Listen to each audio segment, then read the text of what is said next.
Welcome to Context Window, your weekly look at the bleeding edge of AI coding tools. Let's see what's new. Imagine paying a massive premium for a service, only to find out that the more you pay, the worse the service gets. That's precisely what's happening with some of the most advanced AI coding agents right now. It's a structural paradox. The prevailing wisdom has been, give an LLM more context, more tools, more information, and it will perform better. But new data shows that this approach isn't just financially ruinous, it's actively making these sophisticated AI models dumber. We're talking about a token tax that's costing enterprises thousands of dollars a day just for plumbing, and a phenomenon called context rot that's tanking reliability.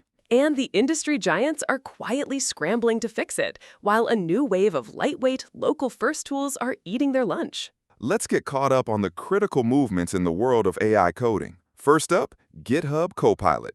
They've been making a massive push with their Model Context Protocol, or MCP. Absolutely. GitHub just aggressively rolled out its official Copilot MCP server, exposing over 40 distinct tools directly to its agent ecosystem. We're talking everything from PR review configurations to webhook management. So they're really trying to centralize and own the entire routing layer of the software development lifecycle, aren't they? It feels like a classic platform lock-in strategy. Exactly. They want Copilot to be the orchestrator for all your dev tools.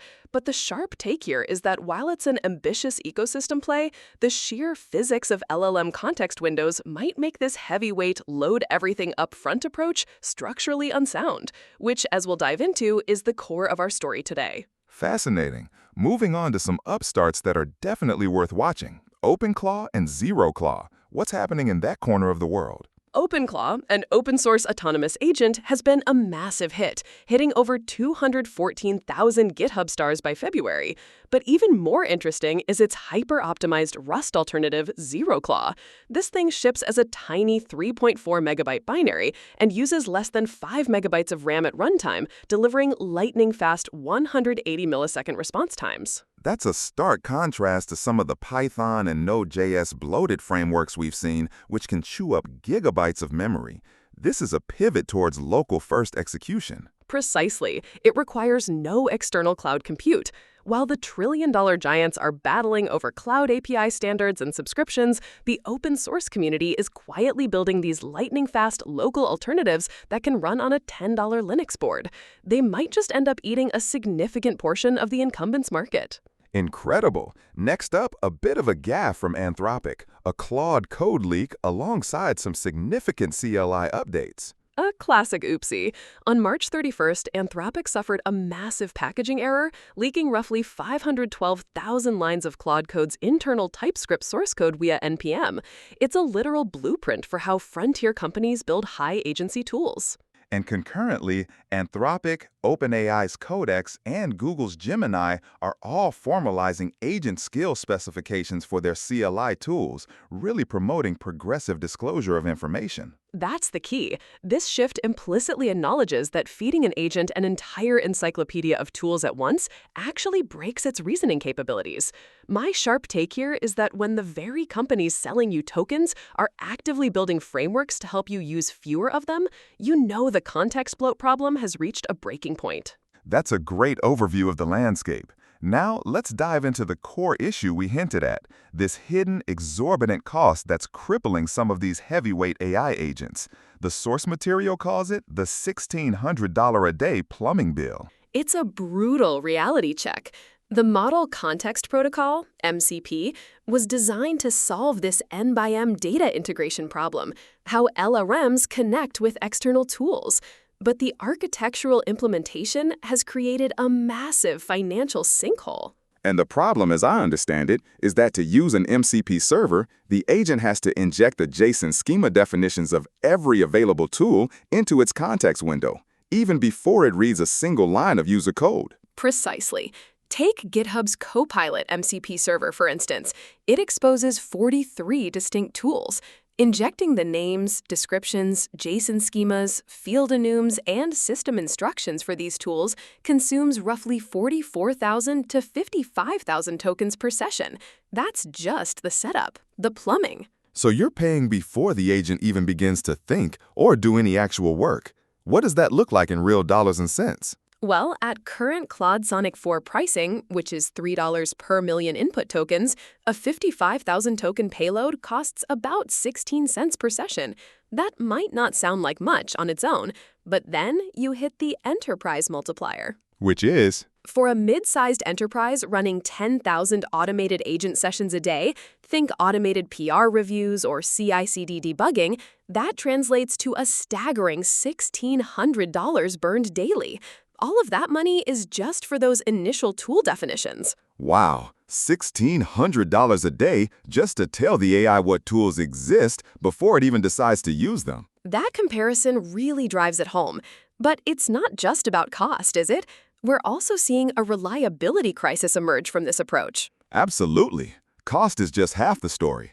Authentication provider ScaleKit published a rigorous 75-run benchmark in March 2026 comparing CLI versus MCP on Claude Sonnet 4.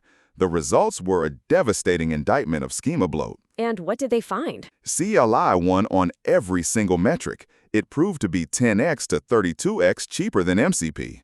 For a basic query like, what language is this repo, a CLI agent used 1,365 tokens. The MCP agent, 44,026 tokens. The delta was entirely due to the injection of 42 tool definitions the agent never even touched. That's an astonishing difference for such a simple task. It is. ScaleKit estimated that for 10,000 operations, the CLI approach cost roughly $3.20, while the direct MCP approach cost $55.20. That's a 17x cost multiplier. But the real kicker was reliability. Tell me about it. The ScaleKit benchmarks revealed a 28% failure rate for MCP. That's a 72% reliability score. Compare that to a 100% reliability score for local CLI tools. A 28% failure rate is huge. And it wasn't due to the AI hallucinating or making bad calls, was it? No, it wasn't. The 28% failure rate was driven entirely by TCP-level connection timeouts to GitHub's remote servers. It underscores a fundamental truth. A local CLI binary runs directly on your machine. There's no remote server to time out, no connection pool to exhaust. As industry experts note, the binary is on your machine is a reliability guarantee that no amount of remote infrastructure engineering can match. So we've got this massive financial hit and a significant reliability problem. But the source material hints at something even more profound, the physics of context rot, where more information actually makes the AI dumber. That feels incredibly counterintuitive. It does, doesn't it? For so long, the prevailing assumption in the AI industry has been that larger context windows equate to better performance. But that's simply false. Foundational research from Stanford University, in a paper called Lost in the Middle, How Language Models Use Long Contexts, proved this. What did they discover? LLMs exhibit a U-shaped performance curve. They reliably recall information at the very beginning and the very end of a prompt, but they suffer catastrophic recall failure for information buried in the middle. So if you put something important in the middle of a very long prompt, the model is likely to forget it? Exactly. And Chroma Research formalized this phenomenon in July 2025 with their landmark report, Context Rot, How Increasing Input Tokens Impacts LLM Performance.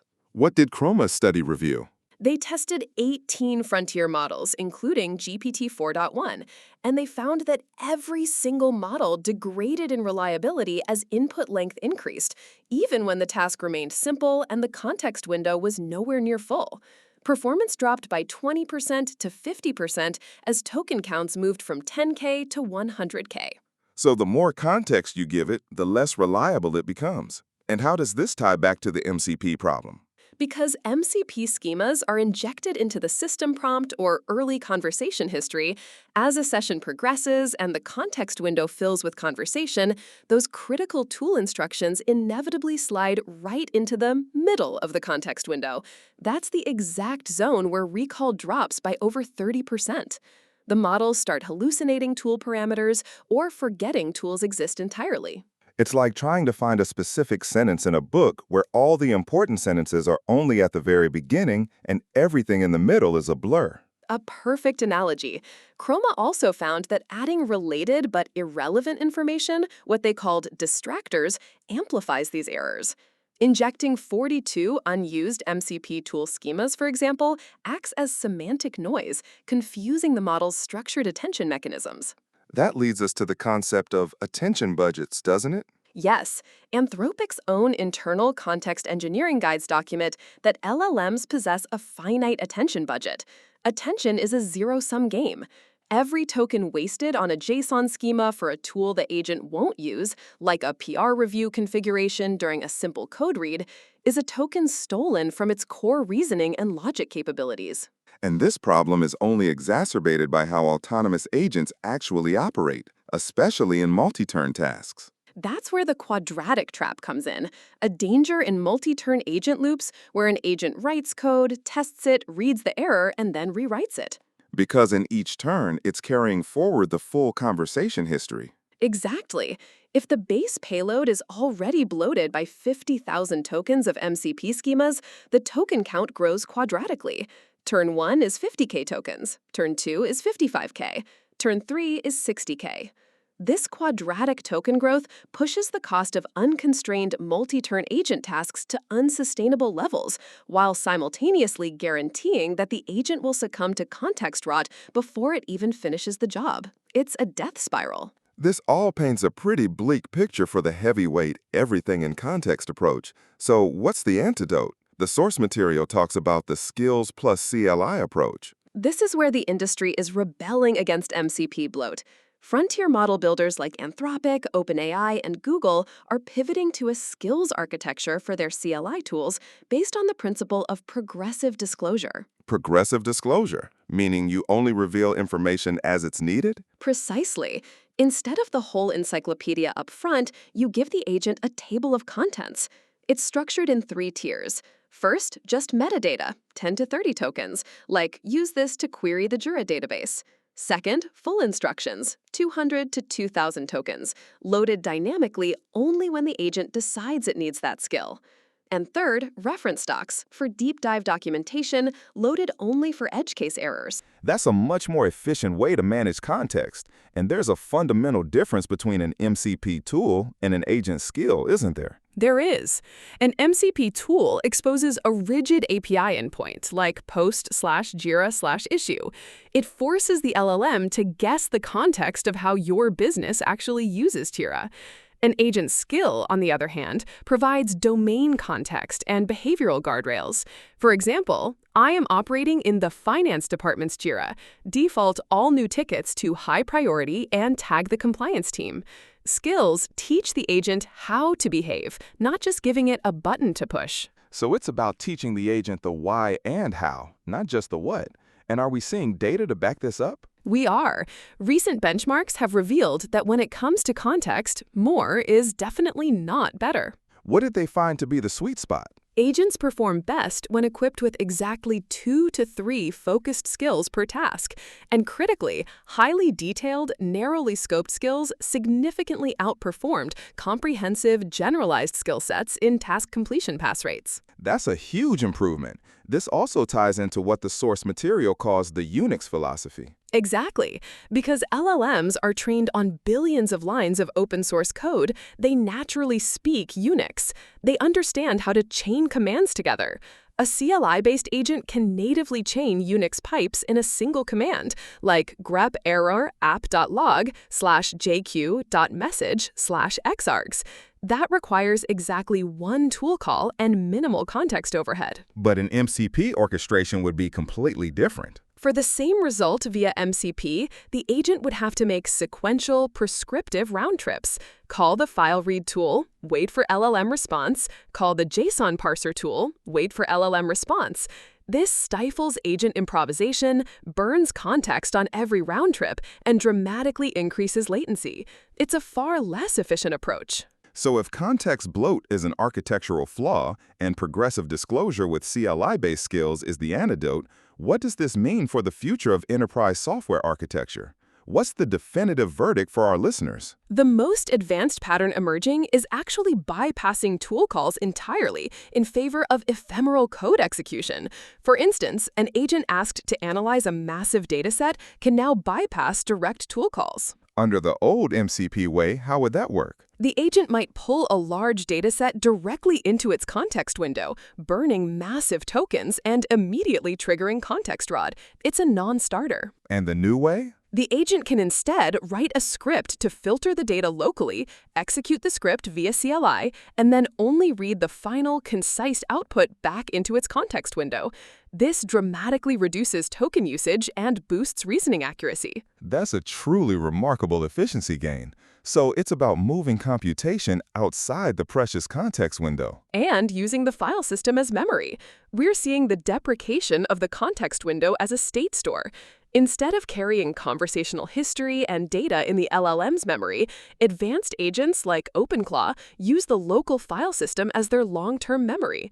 They write state to local Markdown or JSON files and read it only when necessary, keeping the active context window pristine. So the verdict isn't that MCP is dead then. It sounds like it still has a place. Exactly. The question isn't CLI or MCP. It's who is your agent acting for?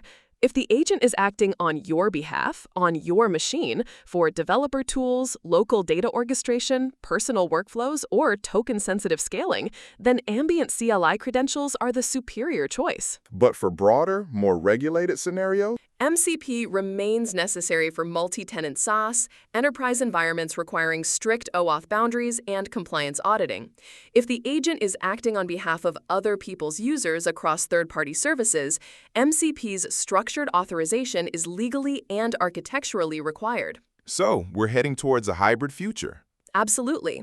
The ultimate enterprise architecture of 2026 is the hybrid stack. Skills at the top as the intelligence and routing layer. CLI handles all local code execution, Unix piping, and data filtering to protect the context window. And MCP acts strictly as the governed gateway for external access, utilized only when crossing network and identity boundaries. It's about using the right tool for the right job and understanding the inherent limitations of each. So, summing up our discussion today, there are a few key insights I think listeners should really take away. First, that context bloat is truly an architectural flaw, not just a billing issue. Injecting those massive MCP schemas, like Copilot's 55,000 token payload, actively degrades model reasoning and can lead to hallucination loops because of context rot. Second, progressive disclosure is rapidly becoming the new standard. Giving agents a table of contents through skills rather than the whole book up front reduces token usage by up to 32x and drastically improves task pass rates. Third, agents are fundamentally better at Unix than they are at rigid API calls. Because LLMs are trained on vast amounts of open source code, they naturally excel at composing local CLI commands via Unix pipes, whereas those rigid MCP endpoints force them into expensive sequential round trips. And finally, a critical takeaway is the need to keep data out of the context window. The most efficient agents are those that write code to process data locally and use the file system for state memory, rather than trying to pass raw data through the LLM itself. It really challenges a lot of the assumptions we've held about how to best build and interact with these AI agents. So for our listeners, the question becomes, how much of your current AI agent workflow is actually contributing to the plumbing bill and potentially making your AI dumber? And are you ready to embrace the modular, local-first philosophy that's gaining so much ground? That's all for this episode of Context Window. Join us next time for more on the AI tools shaping how we build software. If you're building with AI, subscribe. We cover what matters. Ship smarter, not harder.